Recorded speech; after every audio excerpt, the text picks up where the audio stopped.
अल्पसंख्याक शाळांमध्ये 80% शिक्षक पद भरतीला मान्यता देणारे महत्त्वपूर्ण पत्र मंत्रालयाद्वारे निर्गमित करण्यात आलेले आहे।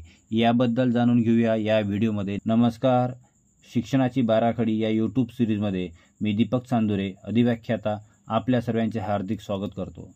मित्रांनो, दिनांक 26 सप्टेंबर 2024 रोजी मंत्रालयातील शालेय शिक्षण व क्रीडा विभागाद्वारे अल्पसंख्याक शाळांमधील शिक्षकांची अत्यावश्यक रिक्त पदे भरण्याबाबत या नावाने एक पत्र निर्गमित झालेले आहे। यामध्ये सांगण्यात आले आहे की अल्पसंख्याक शैक्षणिक संस्थांमधील पदांच्या 50% रिक्त पदे भरण्यास मान्यता देण्यात आलेली आहे।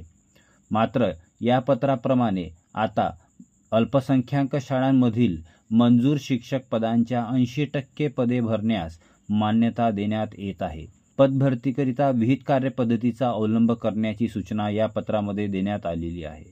मित्रांनो, शिक्षणाशी संबंधित महत्त्वपूर्ण आणि नाविन्यपूर्ण माहिती घेऊन लवकरच भेटूया शिक्षणाची बाराखडी या यूट्यूब सिरीजमधील पुढच्या व्हिडिओमध्ये। धन्यवाद।